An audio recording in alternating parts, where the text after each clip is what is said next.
So we developed this generalized relationship for this energy stored over n loops.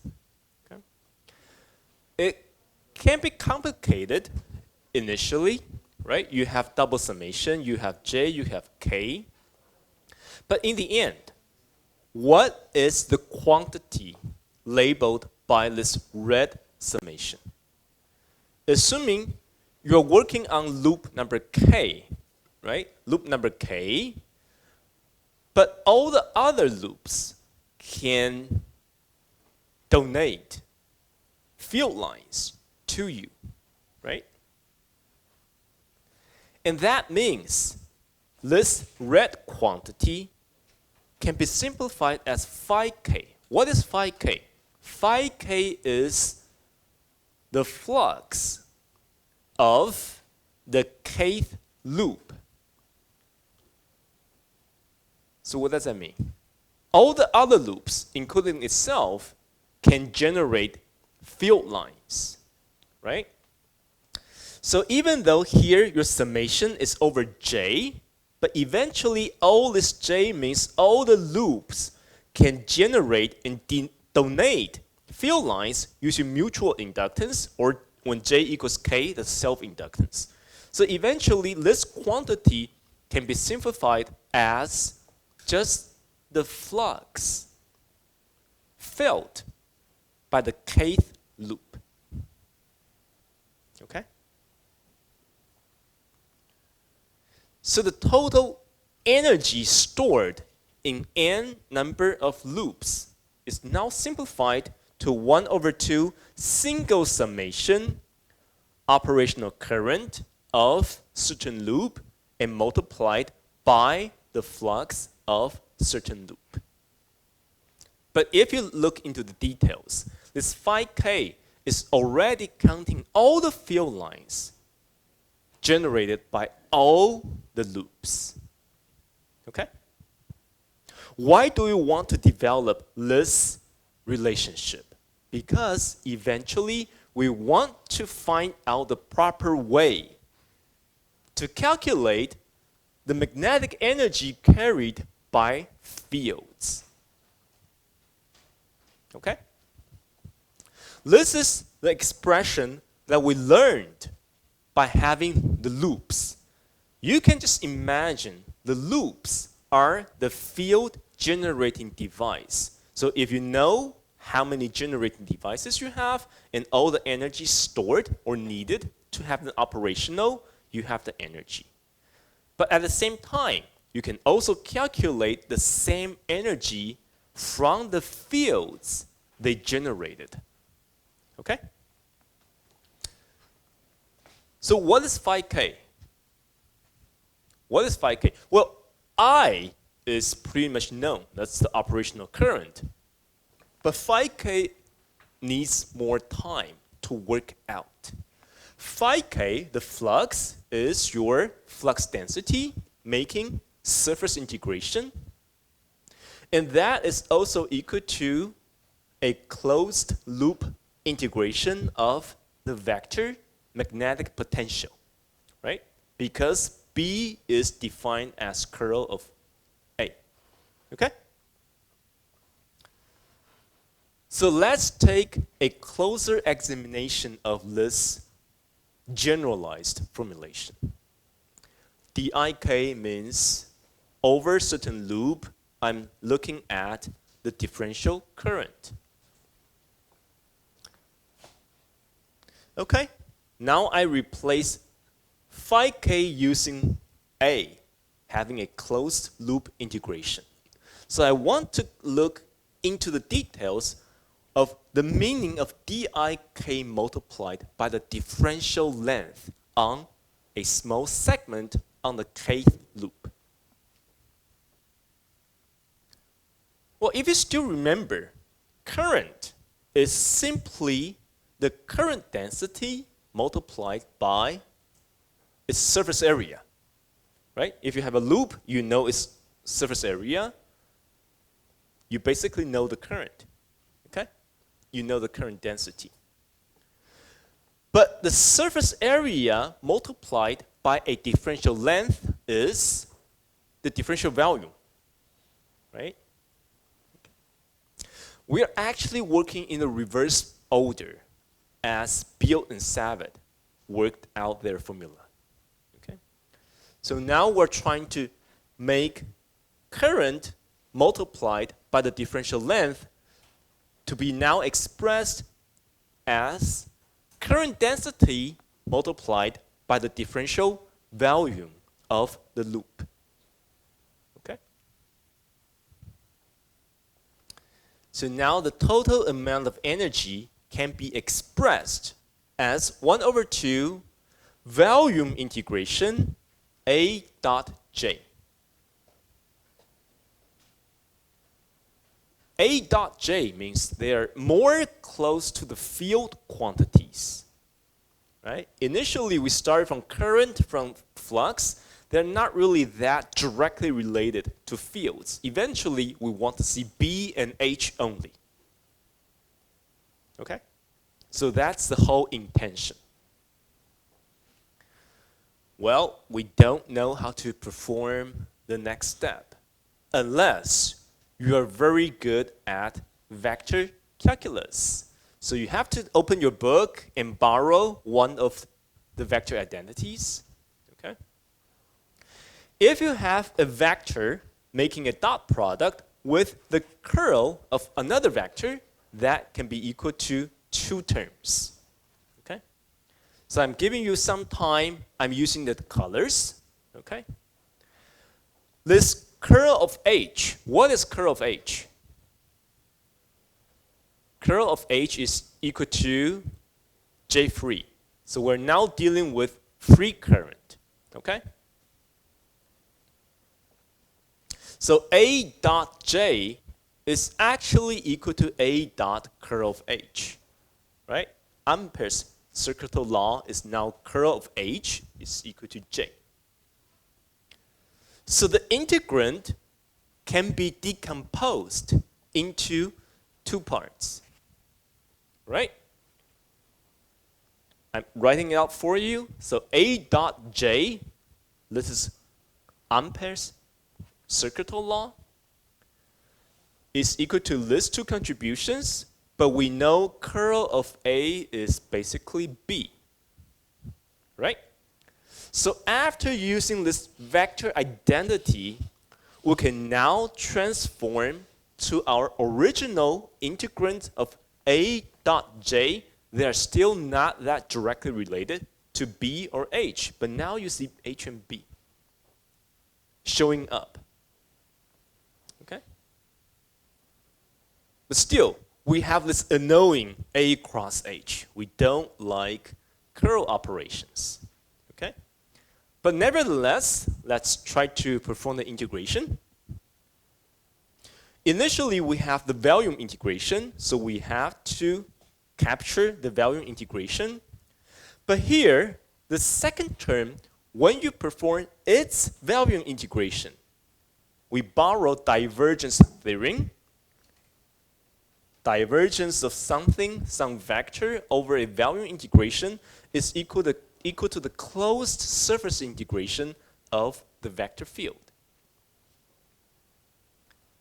Now, you have seen this before. This is almost identical to our treatment for electric energy stored in fields. Initially, we started with 1 integration. Now we end up with 2. Is that called simplification? From 1 to 2. We're making things more complicated. So what is the guideline? We always like to say, well, one of them can be dropped. Okay? So which one can be ignored?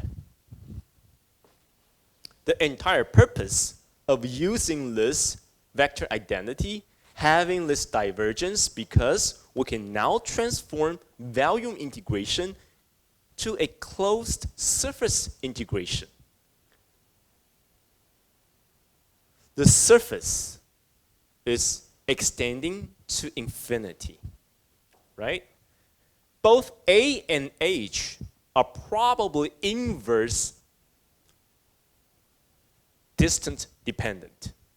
So these two multiply together without having the curl is 1 over r squared, but having the curl is even one order higher. So over the surface, basically, if your closed surface is having a very large radius, this term is not there. Okay? This is the same working principle, how we derive for electric energy stored in E fields. Okay? It is because when calculating the energy, we have to calculate for every location. So the value, you need to add all these over the entire value point by point. But the second term only evaluates this field over the surface. But the fields die off quickly. So on the large surface, you don't have any remaining field. Okay? So all the energies are taken care of by this volume integration. But now we're happy because eventually H is our magnetic field intensity. B is our magnetic flux density. They're both fields. And we know that B equals to mu H. So now we have a beautiful relationship. If we only know the field quantities, we also know the energy being stored. Okay? So you have two ways to express the magnetic energies. You can use the H field or you can use the B field. It's your choice. Because in materials, in simple materials, B equals to mu H. Okay? So they are interchangeable. All right? Take a look at one problem. Okay? You have to use a good coordinate system. Okay? So the procedure is, again, assume current, find B, find energy, and then you can find the inductance. Okay? So you have two choices of finding or evaluating the inductance value. Okay, you can also use energy. Energy equals to 1 over 2 this. So if you know the energy, divided by I squared, multiplied by 2, you have the inductance value. But please tell yourselves, if you calculate the energy stored and divided by I squared, please do not have the answer having remaining I. Okay? Inductance, again, is not current dependent. So let's take a look. We have a coaxial cable. So the inner conductor is having a constant current. The outer conductor, which is the ground, is also having a reversed current. They have the same quantity, amplitude, but different directions. Right?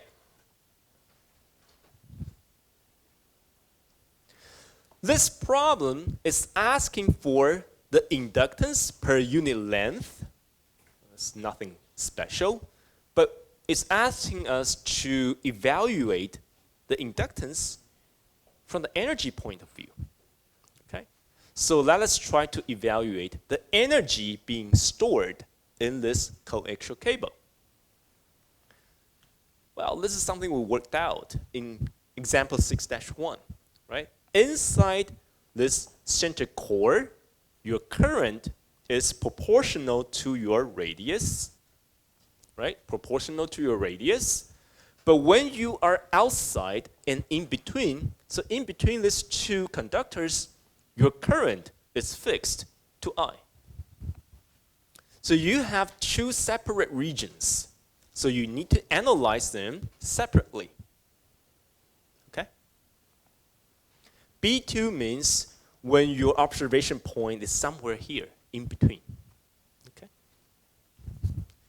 And these two results are derived using Amperes circuit laws because we have perfect symmetry.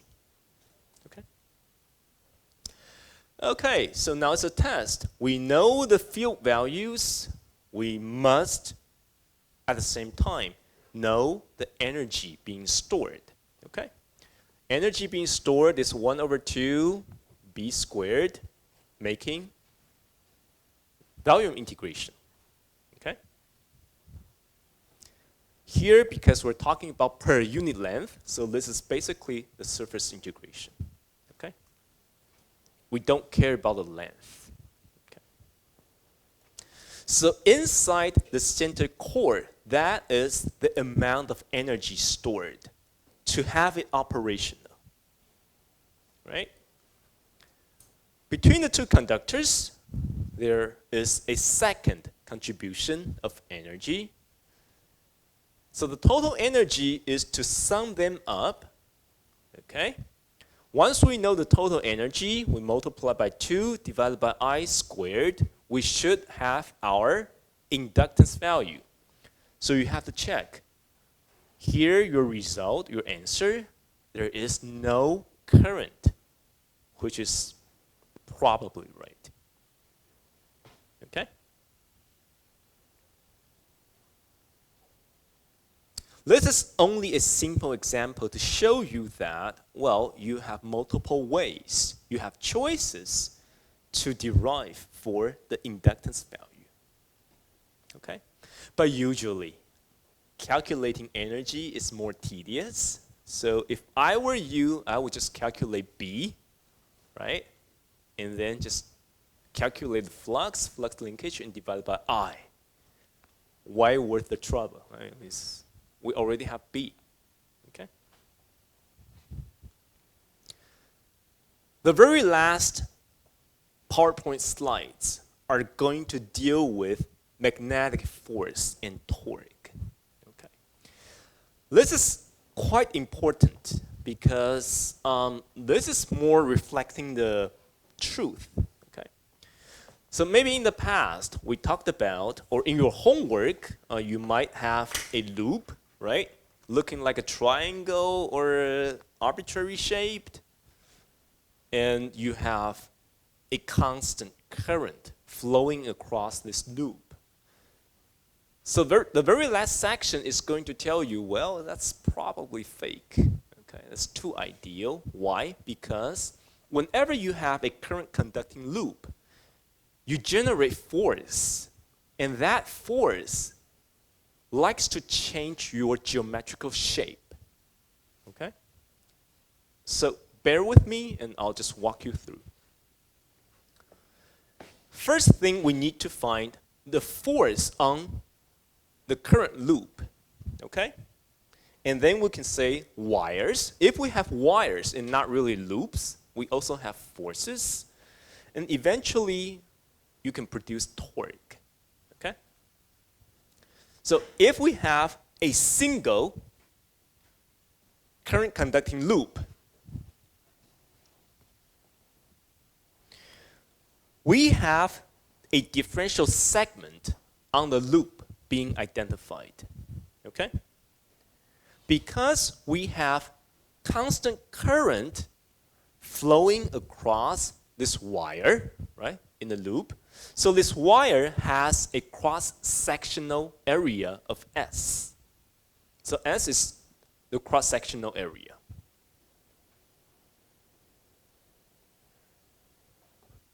How do we have current? We must have constantly moving charges, right? So we probably assume the charges are moving with a constant velocity. So this mu vector is the velocity of the charge. Okay? First equation is going to use Lorentz force. Okay? What is Lorentz force? F m is Q times U cross B. Right? If you have a single charged particle moving with a velocity with the presence of magnetic field, that charge would undergo some motion, right? But that is Lorentz force. So in this case, if you have a current conducting loop, a small segment on that loop would also feel some kind of force. So that is also Lorentz force, right? How do we formulate Q? Look at this expression. Rho is your charge density. Okay. So rho has a unit of coulomb divided by meter cubed. Okay. dl, differential length. Differential length has a unit of meter. U, velocity. U, velocity has a unit of meter per second. Okay, and S. S, cross-sectional area. S has a unit of meter squared. Okay, so you can check meter squared times meter, meter cubed times coulomb divided by meter cubed, you have coulomb, right? So this is the right formulation for charge, Q. Okay. But now take a look at this picture again. On this current conducting wire, there are two particular vectors that are always parallel. What are they? The velocity vector and the differential length vector, right? So on your current conducting wire, the charges should be moving in the direction of your differential length, right? Everywhere tangential, okay? So basically, U, the velocity, is parallel to your differential length. They're always in the same direction. So can we interchange U and dl? We just interchange them because the direction is not changed. The magnitude is not changed, right? Eventually, we want to have the right vector direction, making a cross product with another vector. But interchanging dl with u is not going to change your result because dl is always parallel to u. Okay? All right. So now we interchange dl and u. So what is this quantity? Rho times s times u. Rho is having coulomb over meters. Okay. Rho times s times u.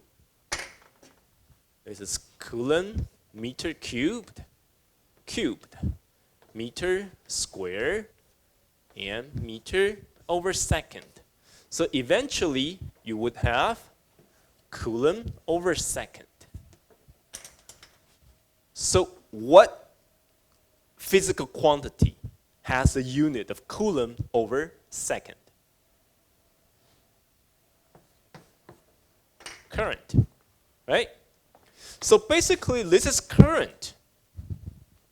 This is the current conducted over this loop. Okay? I times differential length cross B. So now that you know, if you have magnetic field in space and you have a current conducting loop, each segment on that loop is experiencing force exerted by your magnetic field. Okay? And you have a way to quantify it. For each differential segment, you have some differential force. So the total force is nothing more than the closed loop integration. Okay? But every piece is having the same current, so you only have to perform the closed loop integration of differential length, making a cross product, to be. Right? So that's a total force. Okay. Now we're going to talk about how come in space we have magnetic field. Because it's possible that this field is produced by another loop, right? The easiest way to generate magnetic field is to have a loop, right, with current. So this loop is having magnetic field, and this magnetic field is produced by a second loop.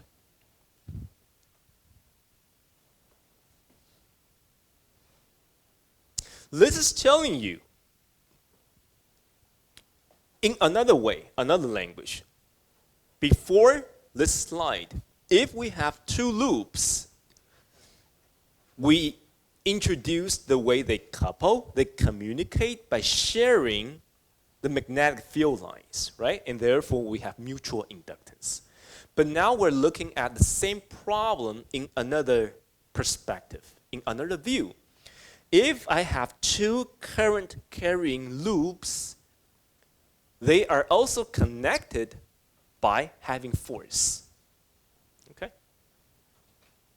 And the force might be used to pull them together or push them out. Okay? When you like your friend, you pull him in. You don't like him, you want him to go, you just kick him off. Right? That's not what friends are for. All right, so the terminology of F21, please pay attention. F21 means, in this case, the magnetic field is created or donated by the second loop. Okay? So when this loop is having its current, it generates the magnetic flux density, and therefore the field lines, and all these field lines would create a force on the first loop. Therefore, F21, this is the field generating loop, number 2. And the force is exerted on loop number 1. Okay? The definition is consistent throughout the entire slide. All right?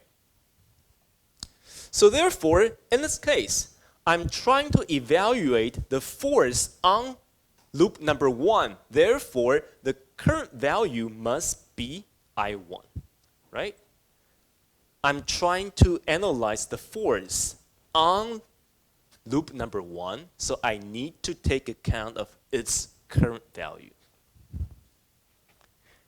Also, I'm trying to calculate the closed loop integration of the loop to be analyzed. Only the field quantity is contributed by the second loop. Okay? So F21, only the B field is produced by the second loop. Everything else, differential length, current, are my own. Okay? But B21, you know that already. You can just use, this is Biot-Savin's law, right? So now we have the so-called Amperes Law of Force. Whenever you have two loops, they both conduct current, they generate force between them, okay? F21 is a field generated by the second loop acting on loop number 1. It's expressed in this form. You have triple product, right? You just hate it. F12, force and counteracting force, the same amplitude but having a negative sign, right? Nothing more.